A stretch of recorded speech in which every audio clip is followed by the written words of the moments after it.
Welcome to the With Clarity and Purpose podcast with your host, Yanet Borrego. Each week, I bring you an inspiring person or message to empower you to live life on your terms so you can be who you want to be, do what you are meant to do, and have the life you deserve to have.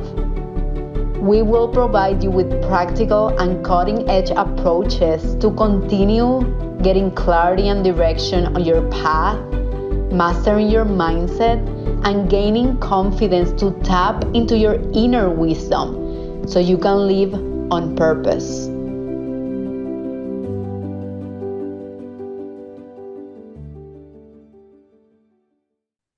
Welcome to another episode of With Clarity and Purpose, and I am beyond excited today because I have two special guests. This is the first time we are bringing two guests at the same time, but these women are just a powerhouse. They are Andrea Alexander and Carrie Muchaw from Embody Coaching. They are anxiety coaches and co-hosts of the podcast Your Word is Your Wand, which I love. How are you doing, Andrea and Carrie? I'm awesome this morning. Thank you, Yanet. I'm so excited to have you here because I really resonate with your content, and I know our audiences will too.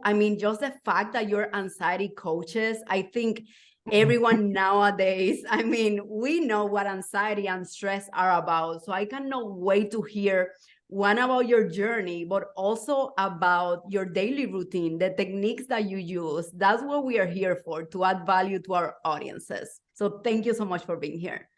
Thank you. Now, one of the original purposes of the With Clarity and Purpose podcast was really to highlight stories of people who have had unconventional paths in the area of career, who have gained clarity through experimentation and also are operating in their purpose, in their potential. And honestly, when I look at both of you and I read both of your stories in the website, you guys are inspirational, but also aspirational, which is the next stage, because you have gained clarity and you're embodying, which is about embodied coaching, is embodying your purpose in this world. So I want to start by hearing your stories. Who would like to start first? I'll give you the option. I'll go first. Okay, cool. Carrie, I love it. So when you said clarity, I'm like, oh yeah, I remember. This was my very first movement, was clarity. I owned a yoga studio for 9 years. And when I first went to a retreat for pure speech, I didn't really know what I was getting into. I just knew that I had been to a one-day event. Something was different. And I was like, And I said, I really require clarity on what I'm supposed to do next. Wow. Because I could hear that it was time for me to shift from the studio. And yet there was so much fear in me about what that would look like. Like, what's going to happen if I'm not doing the studio? This is what I've been doing. And all I know is yoga, meditation. That's what I believe. And I remember going to retreat. It's just so funny. And I sat there. I signed up for this retreat and I was like, I'm just going to go. And I had so many signs, when I look at my clock and say 3:33, 2:22, anytime I was thinking about what should I do, all of a sudden I'd have all these symbols. So I was like, okay, I'm going. I remember sitting in a circle in the very beginning and thinking, okay, I'm here for clarity, here for clarity, here for clarity, here for clarity. And I remember she went around the circle and asked people and she would coach them and they would have these great moments. And I was like, yes, baby, my turn. They get to me and she goes, okay, Carrie, what do you choose to put on the altar? And I'm like, I'm yet to know where I'm going. I want to know what's happening next. And she says, thank you. And she moves to the next person. I was like, what is happening here? Like, everybody else is getting clarity. And I'm like, but she knew that I was on a mission. And we know that when we were on a mission and we just want clarity, then you're not going to get it. And so my coach could read me and she was like, she knew that if I just stayed, I would get my clarity. But if me trying to force it, she wasn't going to participate in that. So she just moved. But at the time, I didn't know what she was doing. I was so mad. I kept going. And by the time we had gotten to I don't know, day 4 or 5, I was like, oh, well, this retreat clearly is not for me. And I was like, I'll just do something else to get my clarity. Choose to know what that's going to be. And then we did body electronics on the table. And that's a modality where we all hold space and acupressure points on one another. You have all these memories come up, and I had memories play like a movie, and it gave me all this clarity on what I had believed in life. And it was all the clarity of taking on my mother's fears. So all this fear that I had at the moment, that what am I going to do? That was actually what my mother had taught me. And so my coach actually said to me, are you going to, because all I was talking about on the table was how my mama felt, and every memory, how my mama felt. And she was like, are you going to feel your feelings? Like, are you here for you? And I was like, yeah. And I walked completely new from that. I knew instantaneously that all of the signs to sell my studio were there and to move on, and yet to know what I was going to do. When I completed that retreat, I signed up to be a coach the next week and went back for training on to be a coach. And here I am. Wow. So massive clarity. But what I learned was, if you're going to try and force the clarity, like, I got to know, you will miss it because you're fogging it. It's a contraction, and nothing flows in a contraction. We all know that. Yeah. So it's for me to be able to just be and go through the process, whatever that process is. And you may not even know what that is. And yet I had so much clarity, and I believed I was going to close the doors to my studio. I decided to say that I was going to sell it. 5 people showed up, and I had people asking all about it, sold it, made great return for my family, and was a great start for my coaching business. So that's a beautiful story. And there are so many concepts you illustrate just with your story. I mean, I love when you talk about waiting for your coach to tell you what your clarity was about, because so many times we want other people to tell us what to do. And since childhood, we get programmed to be told what to do. Tell me what to do. Tell me what to do.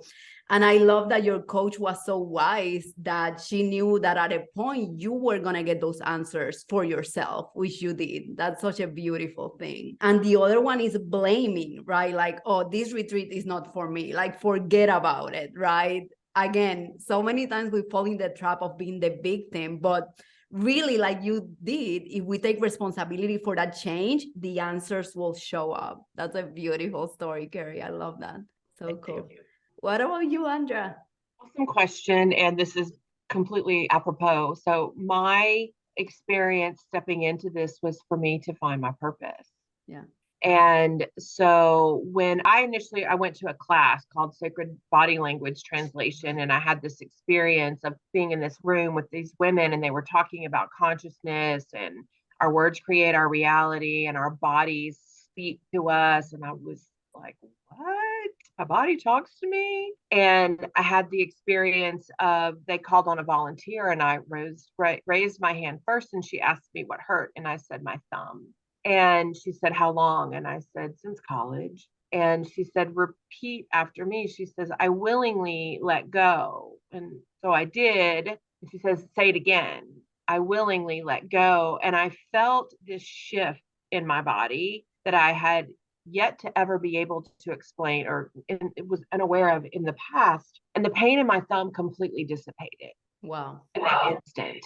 And I didn't know what this was. All I knew is that there was something in this for me. And so I began to look at the book. I got the book, I got the videos, I read everything, and I took myself as far as I possibly could. And then I hired a coach. And I have the experience of repressed sexual trauma as a child that I finally gave to myself in my late 40s, and believing all along, lots of therapy, lots of different types of things, believing if I knew what happened to me that I could fix it. And after I remembered, my experience was massive upheaval in the way that I felt. I had felt like I was having 10 to 15 panic attacks a day. And so when I began to do this work and jump in, and when I did my first retreat, I had the experience of being supported. In my first experience in body electronics, same as Carrie, my experience was feeling so supported and there was so much love available for me beyond my knowing. To have 8 women stay with me on a table and hold points for 2.5 hours while I rebirthed love in me was amazing. And because of my childhood, we all desired to forgive or let go. And when I discovered my purpose, my reason in the experience that I created as a child, no matter how yucky, is when I began to be able to let go and begin to walk into self-love and forgiveness. And so this experience and then stepping into consciousness has put me on mission and purpose in life. And what I've discovered is I am here to be with women and men who have yet to be able to say or yet to be able to remember what happened to them. And I am the evidence of what we can do in ourselves when we will love the experiences and find the reason that we're here. And so all of this seemingly yucky has put me on mission and purpose so that I can support me, I can support life, and I can support others. And it's glorious. That's beautiful, Andrea. Thank you so much for sharing. I read in your bio also that you spent 20 years in hospitality before becoming a coach. I mean, I think that's amazing. And I can identify with that because, again, I study engineering, but now I'm a coach. So there was a journey of gaining clarity and just experimenting, which is a lot of the clarity too.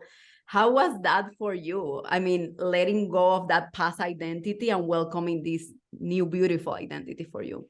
That's awesome. I loved cooking. And when I went to college, art and cooking were the two things that I felt like I was good at. And the possibility of a cooking career had never entered my mind at that stage. And so I really loved what I was doing. And I worked in corporate America. I worked in kitchens, and I worked in sales also, and education, culinary education. And I remember it was during COVID that I was having a discussion with my boss, and he's like, "You can't quit. This is a pandemic." And I said, "I have 401k." Which was something completely different for me to say. I grew up believing we don't touch this, we don't do this, we stay with the company that provides us support. And so that was something for me to explore. And because Carrie and I are language coaches, when something new comes out of our mouth, there's something in that for us to hear. And so I began to look at the possibility of what does this look like? And I thought, this is doable and possible. And so I got busy doing the things that I required doing so that I could make that transition. And yes, frightening, just to go from what I knew and count on, it was reliable, to step into completely supporting and caring for me and myself, doing what I love. So exciting and scary at the same time. And when I was doing all of this, because of the listening of my parents and their beliefs, I stayed in sacred silence with myself. Wow. I did all of this, created all the plans and did all those things. And then after I gave my notice to my boss, who was so enthusiastic for me, then I shared with my parents, and they are just delighted at the things that Carrie and I are doing and hearing about how much I love what I do and what my people are doing, and I'm seeing all my stuff in them. So it was scary, and I really I made a conscious choice to walk by faith and follow my heart and give me what I choose. Wow, that's beautiful. Thank you so much for sharing, Andrea. I just love these stories of reinventing yourself. Carrie, you with your yoga studio. Andrea, right, like going from the 20 years of hospitality to becoming a coach. Why anxiety coaches? Why did you both decide to focus on that area?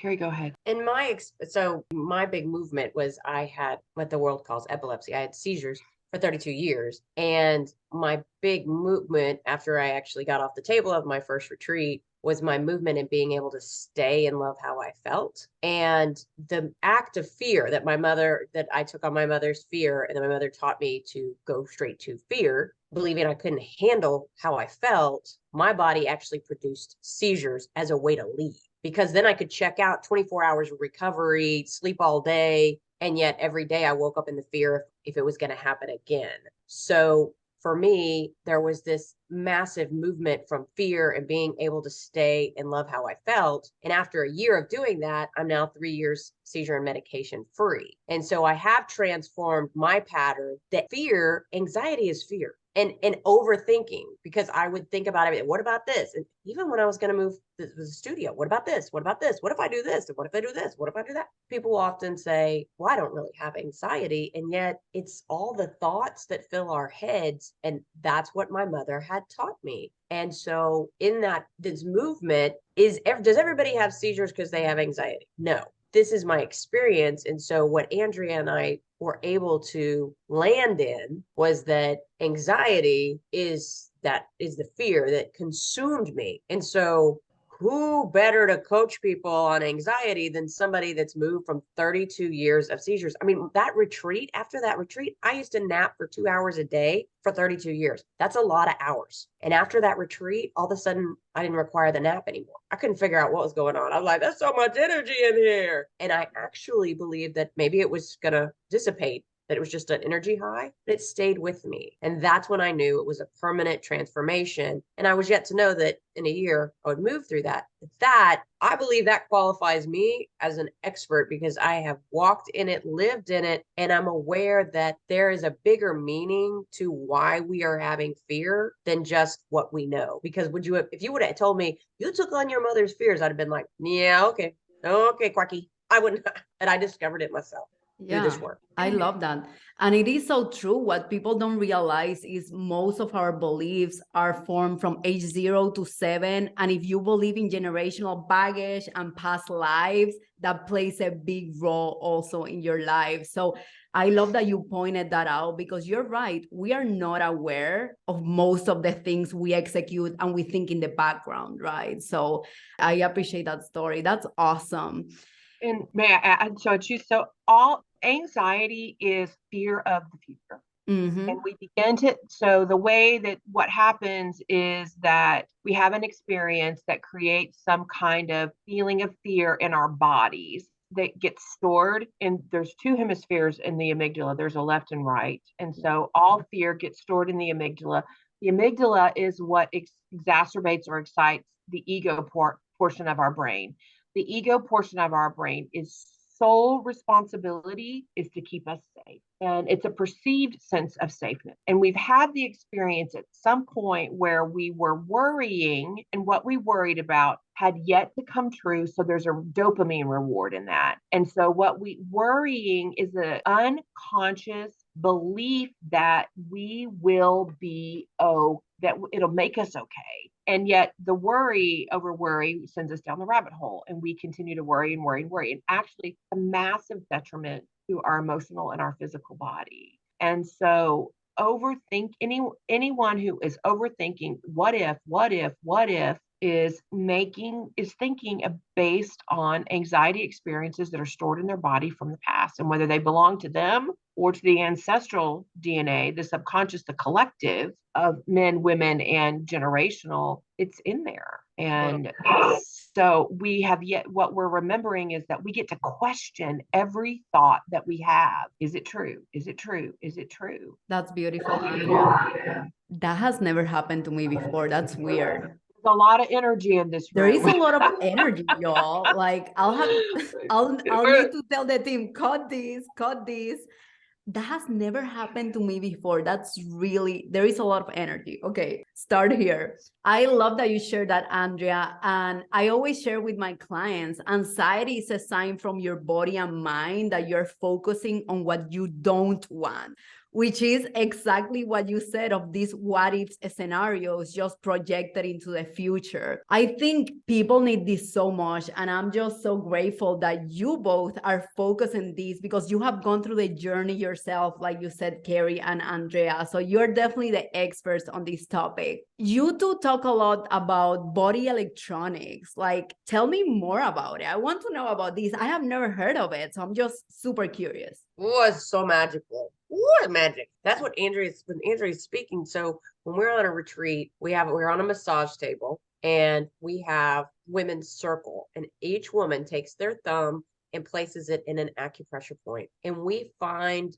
the points that align to their movement. So we'll have one if they're yet to engage will, or if they've left joy behind, we'll be on a point of enthusiasm. And they just lay there, and you breathe. And as the person on the table is breathing, free breath, all of a sudden in their mind, memories start playing like a movie. And it is exactly like a movie. It goes one to the other. And the person on the table narrates what they are witnessing. And so for me, my first memory that I had was I was like 3 or 4 and I was riding my bike down my driveway and I fell off my bike and I brushed myself off and I realized I was okay. And then my mother came screaming out of the house. It's okay, mommy's here, mommy's here, mommy's here. Now, would I have pegged that memory? No, I don't remember that. This is the first time I remembered that, but I shared what I saw. And then I just moved to the next, and then it just slid to the next memory. I was in the hospital. My mom was rounding the corner and she was screaming, Mama's here, Mama's here. And I was giving birth to my first child. So, and then I shared that memory and then it played to a next one. So they share each memory that comes up. And what happens is there's a theme. And if they are yet to understand the theme, we will ask, what's coming up? How does this feel? Because we bring all of our feelings back. This is where we've left our feelings behind. So we'll ask, what are you feeling? How does that feel? And then they continue to move through it. And when they're complete, we wrap it up with what the theme is and allowing them to see that they've moved through it, because this is the moment that they're moving through it. Because all of these memories are where we left ourselves behind, where we left part of ourselves. I left part of myself on the curb when I was 3 because I was so scared. Then I left part of myself in the hospital room. So it's for us to return because we are secure in remembering and we can speak into what we had believed. So we transform it right then. The moment that they sit up, they look completely different. We say made new. And like when I set up, I remember looking around and everything was different. Like when I drove from there, I remember thinking, should I be driving? Because I feel as though I'm a 15-year-old and like I just learned, or maybe I'm a 13-year-old behind the wheel and the cows are new. The sky is new. Everything is so new. And so we always say you walk new because that's where we left our body. So now you've returned and you're in your eyes and you see the world differently. And I'll let I'll have Andrea share some of our clients and what we've witnessed as they've walked off the table, because the miracles that we have seen, because life is different after that. My life was completely different after that. And I was completely made new in that moment. Yes. And so I remember after my first driving home, I felt like a baby bird with no feather. That's how tender I felt. And when we have been out of our bodies for so long, it is literally a rebirthing and coming home in us, and glorious. And we've had a client showed up at our retreat, and I remember she had so much on deck. I remember saying to Carrie, oh my gosh, God knows we can do this because we're the ones for this. And when she sat up from the table, she looked at her hands and just smiled. She says, I don't think I've ever seen me before. And we got back to the house and she was in the mirror. We could see her down the area, and she was just looking at herself and just amazed at what she was. It was so cute. It just, we see ourselves so brand new. And Carrie talked about the light coming in behind our eyes. And one of the things that she and I both do is we do eye readings from the perspective of divine masculine, divine feminine feeling rather than what's wrong, where you might see that in iridology. I took pictures of my eyes this last weekend, and it's been about 4.5 years, and the changes that we experience in our bodies show up in the photographs in our eyes. And my eye, I was with a group of people a week or so ago, standing next to a woman who is so blonde and so blue-eyed, and our eyes are the same color in this photograph. And I've experienced my eyes as green for a very long time.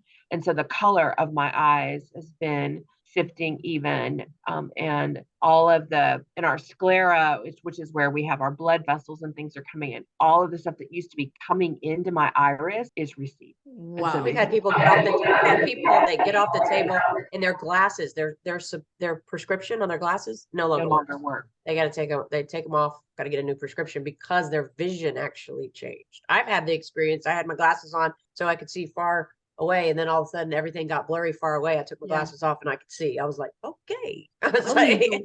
I'll need to go to these retreats, everyone. Yes. I mean, I'm like, I need that. I love it. And I truly believe in it because I've seen it myself with other techniques. And what I love about our connection, to be honest, Carrie and Andrea, is that we operate in the same concepts, but with different techniques. But it's very similar because even in neurolinguistic programming, we understand that the subconscious mind operates it stores memories in pictures, right? So I'm not surprised that everything comes in terms of pictures. And even there is a process that I follow with my clients, even before we start coaching, which is a breakthrough session. And we do timeline therapy just to find the root cause of that negative emotion which they want to release. So literally, and everyone in the audience, we haven't talked about this at all until now. So clearly you can see the similarity of the concepts, but we are using different techniques. So I really, based on my experience, I can validate your techniques, even if I haven't gone through it, because we operate in the same universal concepts, which is the beauty of it. Wow, that's so powerful. I would love to, we'll share your information here about your retreats and everything. It sounds powerful. That's something I'm looking forward to in the future for sure. I love that you do the timeline, because in our retreats, we do a similar activity, and it's what I've yet to love in me, and all of the experiences that they've had. And people take so many things off the book. They're like, well, that happened so long ago. And I didn't even remember that. And that's where the subconscious ego is hiding our glorious little things that come in, because we believe it's all the big experiences. And there's so much in everything that we can translate and move and decree ourselves brand new through. And then the support of what we do with the body electronics. And we also incorporate MFR into our retreats. And so we're doing MFR is glorious, which is myofascial release. And because the issue is in the tissue and the body holds the memory, and MFR and the fascia goes down to the cellular level. And the beauty of MFR is there's no memory required. It just, when you put your hands on it, it will move after a short period of time, and it's absolutely phenomenal. So we do all kinds of fun things to support our body and the memories that are stored there and allow them to let go. We do some dance and winding, all kinds of things. It's amazing. Our women are awesome. That sounds like a lot of fun. Thank you so much for sharing. I want you both to talk to us about words, language. I know that's a huge emphasis in your practice, and even in your podcast, your word is your wand, right? What you both are saying is your word creates your reality. So tell us more about it when it comes to anxiety too. So first of all, words and thoughts are the same. And words and thoughts carry energy and vibration. So if we speak, we have this vibration that comes up through our voice where the sounds actually begin to come out. And so everything, it's energy. All energy was born on the day of the Big Bang, and it never dies, and nor does it renew. It only transforms. And so every time we have a thought, a feeling, or we say anything, there's a new brain peptide that is created. And that peptide, why is that important? Because peptides make up DNA strands. And then we have feelings which have hormonal releases. There's life deprecating and life sustaining hormones. And so how we feel, what we say, the energy of that is coming into us at all times. So if we're speaking in, I can't have, I don't want, I need to have, this is the energy that we're attracting. Our words are prayers. People say, I'm tired, I'm sick and tired, I'm exhausted. I only want this one little thing. And the word I is universe, God, love. And the word am is action. And so when we're saying, I'm tired, this is what we're receiving. The energy is being returned to us that we are creating. So when we begin to shift our words, I can't and I choose to. I choose to be able to. What we're doing is we're shifting the energy in our body, and we're creating new brain peptides that are happier. We're changing our hormones to life sustaining. And so we're changing the energetics within our body by shifting one word. So if I say to you, Janet, say the money, say it again. The money, Now say my money, my money, say it again. my money.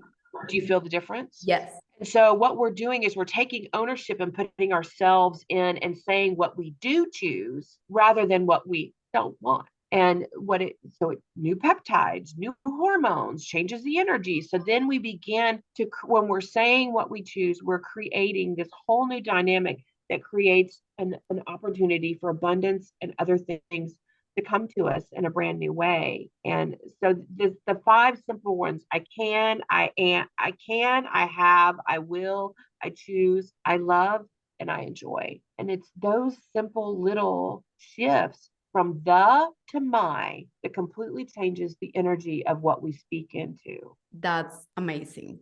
Like, even like saying the money, my money, it feels like I am that already, right? Like, it's present tense, it's active, like I can feel the energy. Now. It's happening already. And I love the example of I am, because when we say I am a procrastinator, I am tired, that becomes our identity. So when it becomes your identity, it's hard to change any behavior. And what I always tell my clients is, you are not your behaviors. Your behavior can be changed. You're inherently good, abundant, and all the good things. What we want to focus is in the behavior. And I love this concept also of I am, because I am, it's like you said, energy cannot be created nor destroyed, it's transformed. And I am is pure creation energy, right? And I remember I was getting certified in pranic healing, which is energy healing with your hands. And I heard something from this teacher, Stephen Coe. Stephen Coe, that's his name. He teaches with Tony Robbins in his trainings. And he was saying that I am is just the universal sound of nature when it's in pure silence. So when nothing in nature, when there is not any noise, like naturally you hear really even in like Buddhism or other practices, is the same of I am, and I am is the same of amen. So all of these words that we have adapted to ourselves, they are all tapping into that creation energy of the universal intelligence within us and outside of us. So I just love that you said that, Andrea. And Carrie and I so Robert Tennyson Stevens, who wrote the book on conscious language, developed from the Hopi Indians. I choose to remember what I was going to say. It's okay. That happens to me all the time. He's the one that wrote the book that has the different language, because what he discovered was in the Hopi Indian tribe, they had no stress. So he said, let's investigate and learn more about their language, because there is something in their language that is allowing them to stay in the present moment and have no stress. And so as he examined the language, that's when he wrote this book, and he wrote in it all the different words that they don't have. Like they don't have don't, can't, later. They don't even have later, want, need. And so he had a list of all of these different words that they were yet to be in they're in their vocabulary. They had to know for those, removed them from their vocabulary.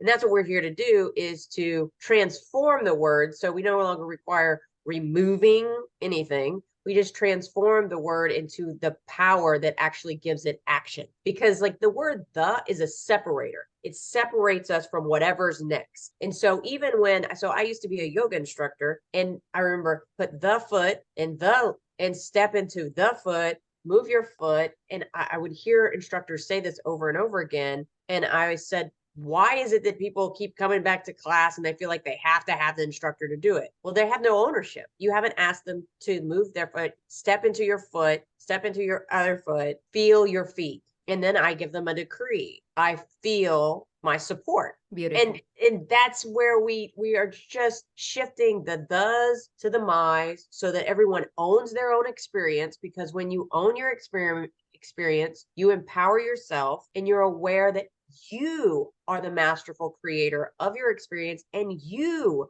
can transform it just by simply owning everything with mine. Yes, I love that. And even I'm thinking, when we write emails, I remember in corporate, everyone, mainly well, men generally are really good about saying, I did this, I did that. But women usually say like we, and there is this shame element of saying, I did this, even if you did it. I understand if there is a team behind the effort, totally. I mean, I totally support we. But if it was you, which is the truth, like so many people feel shame in saying, hey, I followed up with this or I did this. Mainly, again, I think in women, due to this people pleasing element that at the end of the day causes stress and anxiety because you're giving your power away. That's why I really love what both of you do, because you're giving the power back to the individual, which is the foundation too, right? And when Carrie was speaking about the foot, and I'm remembering how many people say, love you, and have yet to put themselves in the equation. I love you. And so we're bringing those things back up on deck. And I remember what I was going to share is that, so Robert Tennyson Stevens in this development, you may use mantras and affirmations. We use what we call decrees, which are based in a lot of scripture. And the reason is because scripture actually, there's a lot of similarity between scripture and quantum physics. It's the duality of we can have and be at the same time. And so the scripture says, I am that which I say I am. And it also says the power of life and death is in the tongue. We have the power to change and create our lives, our days, our world when we will speak from the heart, choose what we actually desire. We accept all of these things, and this is how we begin to create the reality, the life that we love. That's amazing. Thank you so much, Andrea. Okay, I'm so inspired by both of you. As we conclude, I thank you so much for being here and for bringing all your wisdom and experience and just the change that you have gone through yourself and your clients too. That's such a beautiful part of this journey, and I'm so happy we get to connect because I feel we have a similar purpose, and that's why we are here. As we conclude, I always like to conclude with my podcast guests with a rapid fire question, okay? So I'm gonna be asking you quick questions, and I want you to answer just the first thing that comes to mind, okay? Are you ready? Yes. Okay, awesome. And then we can start with Andrea responding and then Carrie. Is that okay? Yes. Okay, cool. Okay, what's your favorite book? Jay Shetty, Think Like a Monk. Carrie? Oh, You Can Heal Your Life by Louise Hay. Beautiful. Who is your biggest role model? My mother. My mother has taught me, now that I'm aware, I see how what my mother's courageous love has taught me. My mother. Ooh. My mother, my mother taught me massive, tender love, and it's very powerful. And when you do what I do, that's when you realize, when you work with other people, you begin to realize how powerful, in fact, my mother's love was and what that gave me. So beautiful. Same here, my mother. What's the most important piece of advice you would give to your younger self? Remember your purity. Slow down. You are enough. Oh, that's powerful. Oh my God. Thank you so much. I'm just so inspired, just energized, ready to tackle this beautiful day. Where can our audience find you? Carrie has most of this memorized. Okay. So yes, so we have our website, embodycoaches.com. And on our website, on our page, embodycoaches.com, you will find our podcast that's listed there. We have an upcoming book coming out that will be there as well. And you can find that. And then at the top, it says, start here. And you click there and it's going to take you to where you're going to be able to find all of our retreats and our monthly classes. We do monthly classes where we have a different topic because we believe everything happens in consciousness. And so we find fun ways to play and discover your pattern. And we have a different theme each month. So we've done where we've cleaned out your closet, found the patterns in your closet, so that we have these sheets so that we can find our patterns in playful ways of things that are happening around us that we may have just kind of plucked off in the past. In January, we have our money class. It is our biggest class because everyone's desiring to understand why they have the money situations that they have. and it's based off of patterns in your subconscious that you're yet to know. So it's a beautiful way. So if you jump onto our website, embodycoaches.com, you will find Recoding Your Money for January, and you'll find our retreat at the end of January that is in Canyon Lake, Texas. This is in the hill country at my lake home where we placed ourselves, where we are right on the lake and by a creek where we do walks, and we have beautiful food, as Andrea used to be a chef. And so we have blessed ourselves with amazing vegan food for the week, and a great place to play and stay out in the country and be in the midst of all the body electronics and all the movements. It greatly supports us to be together in community. And so this is where you can find all of our information. It's the best resource, embodycoaches.com. I was just going to say our retreats are very small and intimate, and we've only got 3 spaces left for our January because we do 6. Amazing. Thank you so much. Oh my God, amazing food, amazing energy, amazing transformation. I cannot wait to hear about it. Thank you, Andrea and Carrie. I really appreciate you being here.